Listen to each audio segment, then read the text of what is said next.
nosotros. Guadalupe, buenas tardes. Buenas tardes, Julio. Es un placer estar contigo, con tu audiencia el día de hoy para platicar sobre algunos temas que seguramente ya se platicaron, ¿no? Ismael El Mayo Zambada y la situación que existe en el país, más allá del verano, del fútbol, de las vacaciones, porque estamos viviendo tiempos muy complicados en el país. Sí. Yo creo, tras bambalinas están pasando muchas cosas que, como dijimos la semana pasada, no son pues no son muy buenas noticias, ¿no? Creo sí, por favor, Guadalupe, adelante, sí, claro. Que son temas actuales muy necesarios, sí. Claro, y el tema del Mayo Zambada, creo que aquí desde 2024 hemos estado planteando la posibilidad de que esta entrega pactada por parte de los chapitos, supuestamente derivado de pleitos aquí dentro del mismo cartel de Sinaloa, pues llevó a una situación que todavía no es clara, ¿no? Y en el estado de Sinaloa han pasado muchas cosas que aún no son claras. Yo creo que el gobierno de México y el gobierno de Estados Unidos han sido pues muy omisos, muy poco transparentes y cada uno pues enfocándose en sus propias agendas. Pero lo que puede pasar con la declaración de Ismael El Mayo Zambada a nivel relación México-Estados Unidos, a nivel país, es muy grande, ¿no? Algunas personas plantean el hecho de que él va a recibir una cadena perpetua, sus cuestiones de salud, que nunca vamos a saber realmente lo que está pasando. Los abogados dicen una cosa mientras se está negociando, si se llega a una negociación, si no se llega a una negociación, probablemente vayan a llegar a una negociación porque eso es lo que más le conviene a los narcotraficantes y eso lo hemos visto en otros momentos, ¿no? Siempre que hay un narcotraficante que supuestamente es un objetivo para Estados Unidos, pues resulta que negocia, pacta y entonces acusa a otro narcotraficante, a otro narcopolítico, hablamos de Genaro García Luna, pero esto me lleva a recordar lo que pasó en el juicio de Genaro García Luna, lo que pueda decir Ismael El Mayo Zambada, por más que sea simplemente él diga, bueno, no importa que sea una cadena perpetua, yo tengo problemas de salud, voy a pactar mejores condiciones, ¿no? En la cárcel y bueno, voy a soltar la sopa y voy a decir lo que me digan que quiero que quieren que yo diga o voy a decir lo que pasó. Yo no sabría, creo que es pero muy oscuro, ¿no? El sistema de justicia de Estados Unidos vinculando a la política de drogas, que es una política de Estado, una política que tanto republicanos como demócratas, el embajador Ken Salazar, pues en su libro que va a salir pronto, ¿no? Se quiere reivindicar y al mismo tiempo parece ser que estamos hablando también de la misma forma que hablaba Chris Landau, ¿no? México es una tierra de narcos, México está gobernado por narcos, México es un narcoestado, que yo no creo que es así, pero sí es un estado que facilita cualquier actividad criminal, ¿no? Cualquier actividad, en México está ahorita en un estado muy complejo, han bajado los homicidios, definitivamente eso no hay duda, pero ¿estamos mejor o estamos peor? Pues todos en algunas partes del país tienen que estar pagando piso a la delincuencia organizada y algunos estados, como lo hemos hablado, el estado de Guerrero, el estado de Michoacán, el estado de Chiapas, el estado de Morelos, también donde algunas alcaldías están pues encabezadas por personajes conocidos, vinculados a la delincuencia organizada, que permiten todo tipo de crímenes, le dan a Estados Unidos una forma de legitimar de alguna manera su política intervencionista a través de la política de drogas antinarcóticos, que claro, es una política de Estado de Estados Unidos. Yo he escuchado bueno, estoy hablando de Ismael El Mayo Zambada, de lo que pueda pasar, de los vínculos que se le puede encontrar a distintos políticos en México, y no podría dudar de que quizás algún expresidente o algunos expresidentes, obviamente gobernadores, lo que diga Ismael El Mayo Zambada se va a quedar en Estados Unidos. No va a llegar a ningún otro lado y Ismael El Mayo Zambada con esta posible cadena perpetua pues todo lo que diga, toda la información que pueda llegar a tener, pues ya lo salvó de por vida, ¿no? Llegar a Estados Unidos, nunca más volver a México y bueno, podría él que estar cantando o estar diciendo muchas cosas con relación a lo que Estados Unidos también, claro. también Oye, desea. Guadalupe, perdón, ¿tú consideras que sí hay una vulneración de la soberanía nacional de México en lo correspondiente al Mayo Zambada y su manera de llegar a Estados Unidos? Absolutamente, claro que sí hay una vulneración de la soberanía de México. ¿Y crees Pero que ya no se puede trata. haber, sí, perdón, cuál sería una reacción viable conforme a la legalidad vigente y a la realidad pragmática? ¿Qué puede hacer México ante una vulneración de su soberanía nacional por parte de Estados Unidos?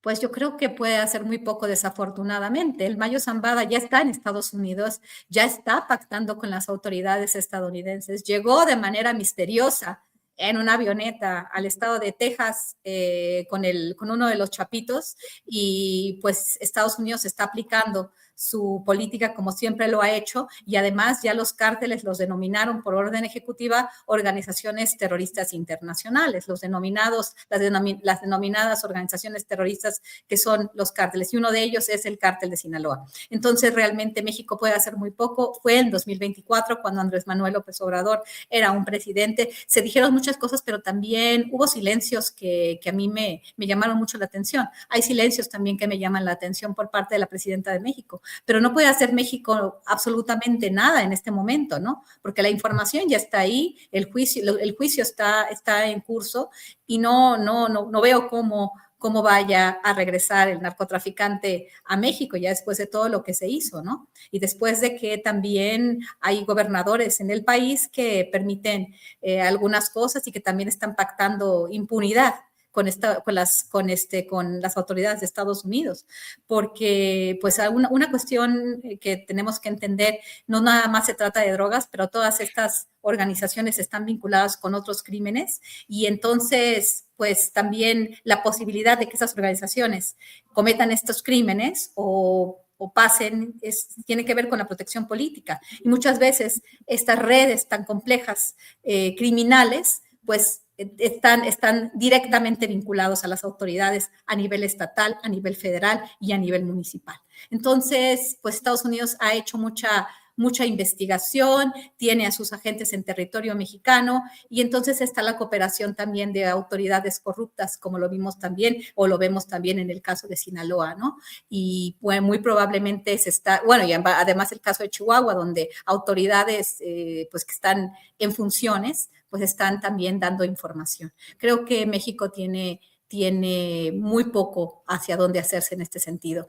Y bueno, van a caer peces gordos definitivamente, sin ningún tipo de evidencia física, pruebas físicas, pruebas materiales, como fue el caso de Genaro García Luna, que fue tan celebrada por miembros del partido en el poder, claro, políticos mexicanos, y entonces esto va a pasar. En realidad, no sé, muchas personas no conocen cómo sucede en el sistema de justicia, cómo se dan estos juicios vinculados al narcotráfico. Cuando hay un co-conspirador, que quiere decir otro narcotraficante, y hay un testimonio de este co-conspirador, generalmente los juzgados reciben un cargo, ¿no? Le llaman charge, que es como las instrucciones de lo que ellos tienen que hacer. Entonces, en estos cargos derivados del tema de tráfico de drogas, de este tipo de actividades delictivas que tienen que ver con delincuencia organizada, por lo general, un co-conspirador, lo que diga un co-conspirador, es una prueba para el juzgado ineludible y totalmente aceptable. Entonces, no tiene que haber una fotografía, no tiene que haber una grabación, no tiene que haber un papel, una firma, no tiene que haber absolutamente nada. Con que un narcotraficante diga que le dio dinero, que participó en una campaña electoral, eso es una prueba para el jurado. Entonces, claro, lo que diga el Mayo Zambada es fundamental y esta violación de la soberanía ya se dio. Y con el tema de narcotráfico, que todo para ellos está vinculado a narcotráfico, pues muy probablemente esto va a facilitar una mayor intervención, presión al gobierno de México y quizás una intervención militar directa. Sí, Guadalupe, te escuché decir van a caer peces gordos. ¿Te refieres a detención de políticos o funcionarios en activo, detención en México por autoridades mexicanas, intervención directa de Estados Unidos para llevárselos del país? ¿A qué te refieres con esa caída de peces gordos? Estoy hablando, yo creo que de los peces más gordos, que son los políticos mexicanos, y hablé que incluso que podría ser de algún expresidente mexicano. ¿Por qué? Porque esos peces gordos, permiten, ¿no? Son parte ya en esta denominación de los cárteles como organizaciones terroristas. Toda la red está bajo la lupa de Estados Unidos. Entonces, estos peces gordos son parte de la red de narcoterrorismo y pues bueno, Pero lo ¿cómo hemos visto, caerían, Guadalupe? O sea, lo que no entiendo es cómo van a caer. pues como cayó Genaro García Luna. Narcotraficantes en Estados Unidos declararon en el juicio del Chapo Guzmán que, por ejemplo, Genaro García Luna había recibido dinero por parte del cártel de Sinaloa. Pero ¿cómo serían sometidos esos políticos mexicanos a la jurisdicción de Estados Unidos? Ahora son narcoterroristas, ahora son organizaciones terroristas. Entonces, pues bajo ciertas condiciones, podría Estados Unidos, las fuerzas del orden, entrar a territorio mexicano si esto se considera necesario, vamos, ¿no? Porque estamos ¿Y de hablando de eso, terroristas. y de eso qué opinas, Guadalupe?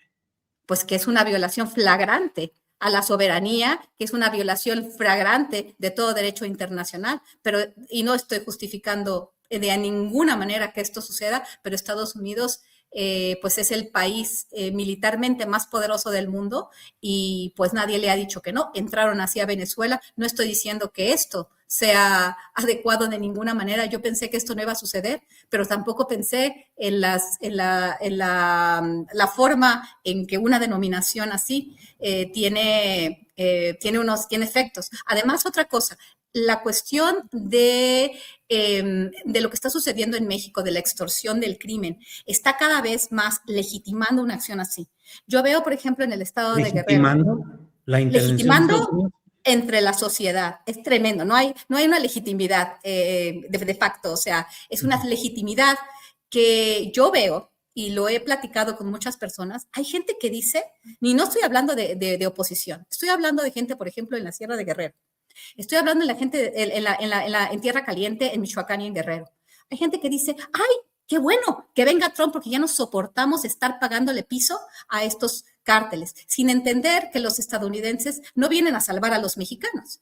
Los estadounidenses no van a venir a salvar a los mexicanos, van a venir a hacerse de los recursos, a hacerse del territorio, a controlar geopolítica y de manera geoestratégica todo lo que tenga que ver con el hemisferio de las Américas, con el corolario Trump.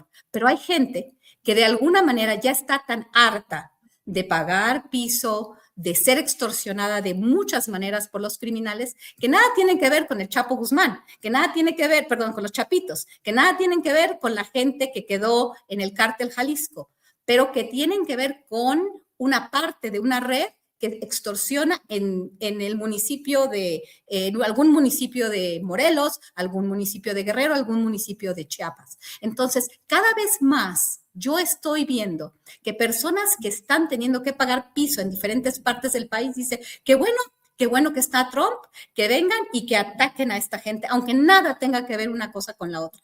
Esto es político, pero de alguna manera estas listas que empiezan supuestamente a filtrarse, ¿no? Que nadie hemos visto ninguna lista. Nadie sabemos que realmente el Departamento de Justicia está investigando a 7 gobernadores. Todo esto es un espectáculo, pero el espectáculo puede tener realmente efectos verdaderos en un momento en el que Estados Unidos, pues sí le urge volver a tomar control sobre la única parte que puede tener control, que es el hemisferio de las Américas, como dice su estrategia de seguridad nacional, ¿no? De que se enfoca en el hemisferio de las Américas.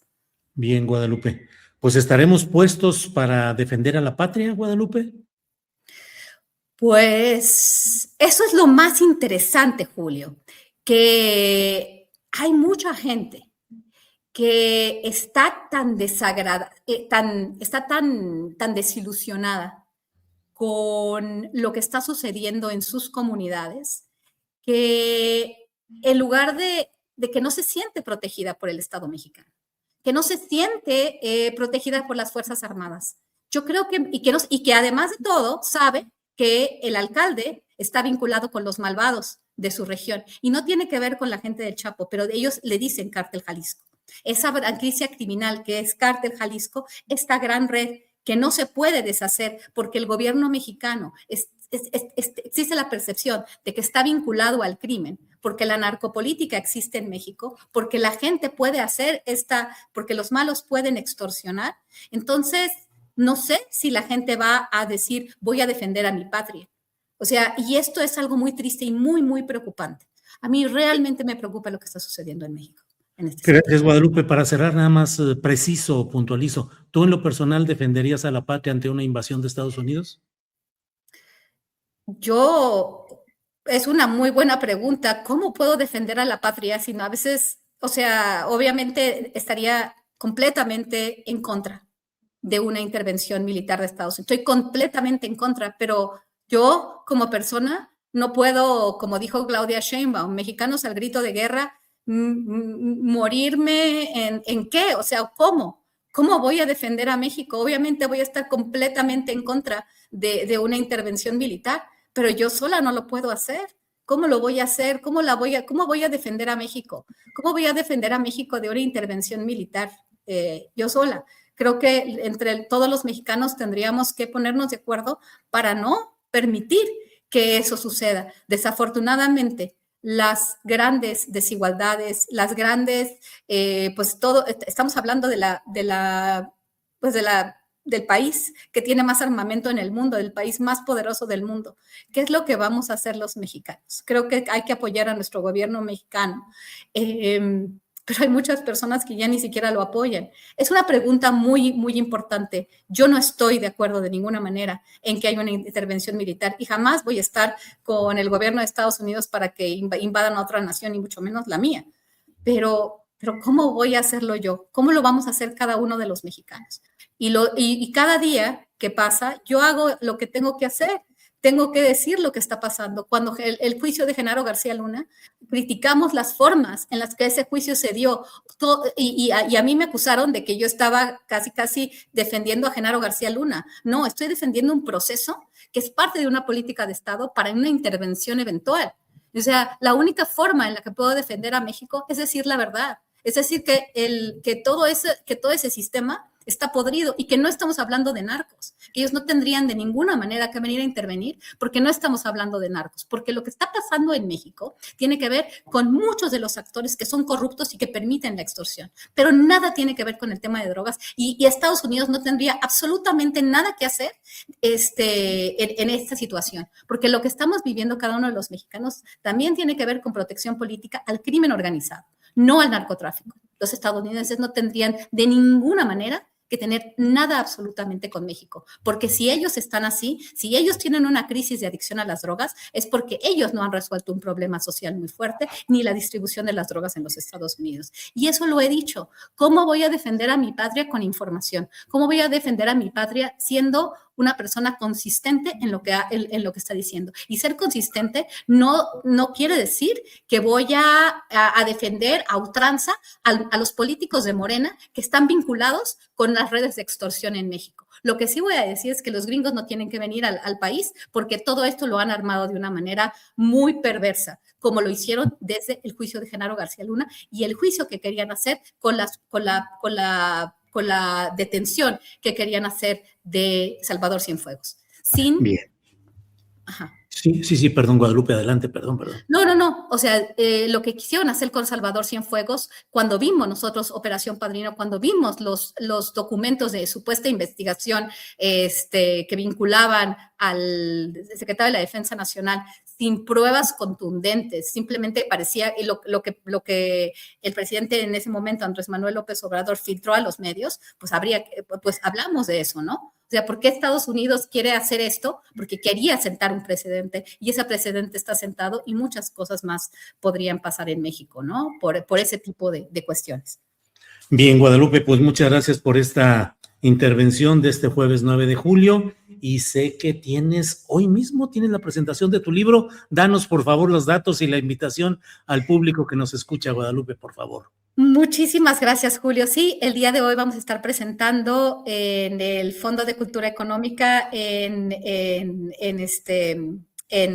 la sala Rosario Castellanos del Fondo de Cultura Económica, el libro que acabo de publicar, Cárteles Inc., la nueva generación que controla las redes criminales, editorial Siglo XXI y la UNAM. El PUEX es un programa que dirige John Ackerman en la UNAM, que los dos, de tanto Siglo XXI como la UNAM, estuvieron apoyando este libro con dos grandes expertos en delincuencia organizada y narcotráfico. Eduardo Guerrero, director de Atlantia Intelligence, director ejecutivo de Atlantia Intelligence y CEO de Atlantia Intelligence, y nuestro amigo Ricardo Ravelo, experto periodista en delincuencia organizada, y en la FIL va a estar presentando este libro en la Feria de Guadalajara nuestro gran amigo y admiradísimo periodista Julio Astillero.